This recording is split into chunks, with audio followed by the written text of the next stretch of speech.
becomes so overwhelming.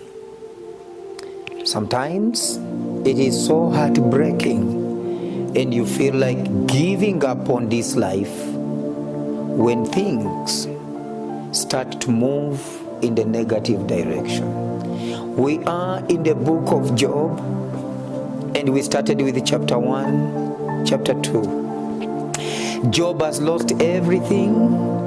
He has lost his children. He has lost his property. And now the devil has attacked his body. He has caused the pain to every area of his life. Friends have walked away, have advised him wrongly. The wife tells him to deny God and die. Are you imagining this kind of circumstance? Imagine the life of Job, once a rich person, once a father, once a glorious man, once a celebrity, a celebrated man in the community, and now he has lost everything. When life becomes tougher, when life doesn't make sense. In chapter 3, in chapter 2, we have talked about holding on to God even when pain becomes personal. But again, sometimes we reach the breaking point. In chapter 3, it seems like Job got to what I call the breaking point. And I want to talk about processing pain with God when the silence hurts.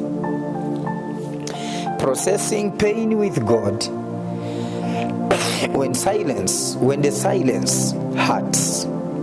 In Job chapter 3, we hear Job's voice after a long time, after the loss and physical suffering. But again, remember, Job does not curse God, but he curses the day he was born. In Job chapter 3, the Bible says, after this, Job opened his mouth and cursed the day of his birth. He said, may the day of my birth perish, and the night that said a boy is conceived. He begins to curse the day he was born, but he never cursed God. This chapter of Job is a raw and a very honest of deep emotional pain and expression, confusion, despair, someone crying out of emotion and someone releasing his emotions. You know, sometimes life might be so tough and you have to release yourself. Job never walked away from God. I remind you again, let your challenges not make you walk away from God, but let them push you to the heart of God. This chapter 3 invites each and everyone, and even you that is watching me, God is inviting you regardless of your pain that you are going through right now. Even at your lowest moment, God's hands are always open to receive you. God is not yet done with you. Job laments. Job curses the day he was born.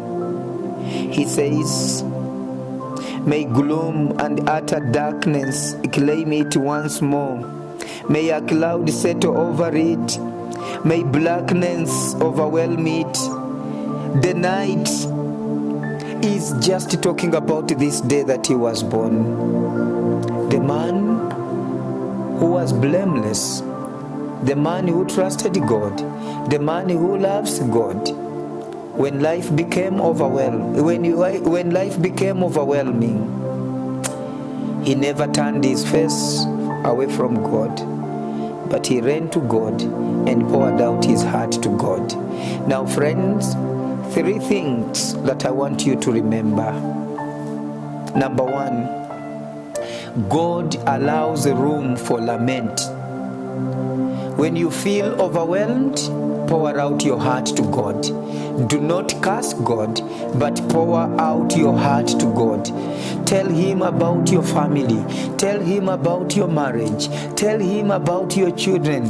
Tell Him about your place of work. Tell Him about your business. Tell Him about your academics. Tell Him about the school fees.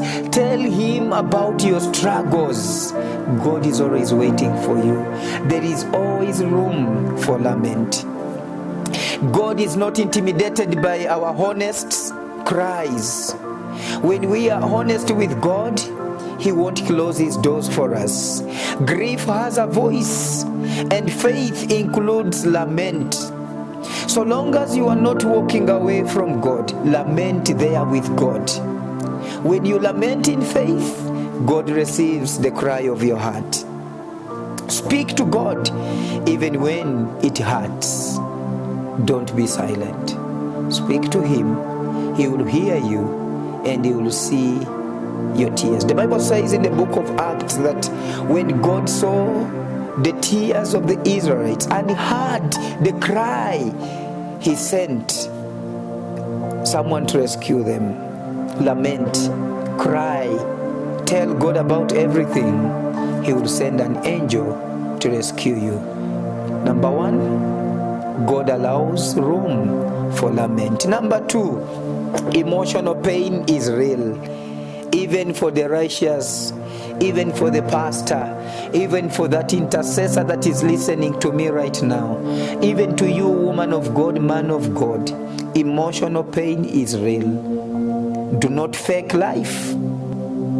Job was upright, yet he longed for death. He got to a point in verse 11. Why did I not perish at birth and die as I came from the womb? He expressed himself. Job longed for death. Depression and discouragement can affect anyone. Sometimes it doesn't matter how spiritual you are. It doesn't matter how you spiritualize things. Sometimes you need to be real with life and speak to God with reality. Don't fake life. The presence of pain does not mean the absence of God. Even in pain, God is with you. Even in pain, even in your brokenness, God is close to you. Life. Finally, number 3, from the book of Job chapter 3, God is still present even in the silence. God is still present even in the silence. Even when Job felt surrounded by darkness and dread, God had not abandoned him. God had not left Job. When his friends walked away, when the wife walked away, when everyone was becoming negative about his situation, God was present. Maybe the wife never walked away physically, but she walked away emotionally. When Job wanted someone to encourage him, the wife was discouraging him. The friends were discouraging him. Even in such moments when we are surrounded by darkness, God never abandons us. Trust God always. That's why the Bible says, cursed is the man who trusts another man. Don't trust men. Men can walk away. When seasons change, men change, but God remains the same. God always has an answer for your situation. It is your time to grow. Even when it seems silent, God is present. Finally, friends, it is okay not to be okay. But don't stay silent before God. Your groans, your tears, and your questions are safe with Him. Lamenting is a bridge between suffering and hope. Don't be silent. Don't die emotionally. pour out your heart to God. When things are not okay, when your family, when your marriage is struggling, open up to God and He will bless you.